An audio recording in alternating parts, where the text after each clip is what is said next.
ناظرین السلام علیکم۔ پروگرام آج کل کے ساتھ میں ہوں آپ کا میزبان محتشم ترین۔ خواتین حضرات، ہمارے آج کے مہمان ہیں رانا تصویر احمد۔ اسد نفاذ اردو اس کی علیحدہ ریکوائرمنٹ ہوتی ہوں گی، ظاہری بات ہے آپ کو لاہور، اسلام آباد، کراچی ٹریول کرنا پڑتا ہوگا، اسی طرح کالا باغ ڈیم کے لیے علیحدہ سے، تو یہ شیڈول آپ کا کیسے اس کو اتنا ٹف کو مینٹین کرتے ہیں؟ ان سب کے ساتھ آپ دیکھیں گے نا تو یہ پاکستان کے استحکام کے لیے کام کرنے والی تینوں تحریکیں ہیں۔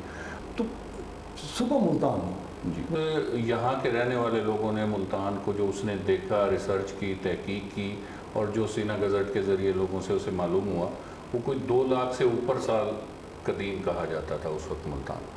بیسیکلی آپ کہنا یہ چاہ رہے ہیں کہ یہ ملتان اٹ سیلف اتنا امپورٹنٹ اور ہسٹوریکل ہے کہ باقی سارے رابطے وابستہ جو ہیں اس کے ساتھ وہ اتنے امپورٹنٹ نہیں ہیں کہ جی ہم ان کو لنک اپ کر دیا جائے۔ لیکن ہم لوگ کتنا خوش قسمت ہیں کہ ہم دنیا کے قدیم ترین خطے کے اندر موجود ہیں۔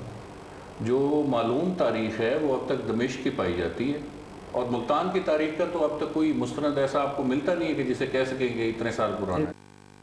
دیکھیے پروگرام آج کل محتشم ترین کے ساتھ اتوار سے بدھ رات 8:03 پر صرف پاک نیوز پر۔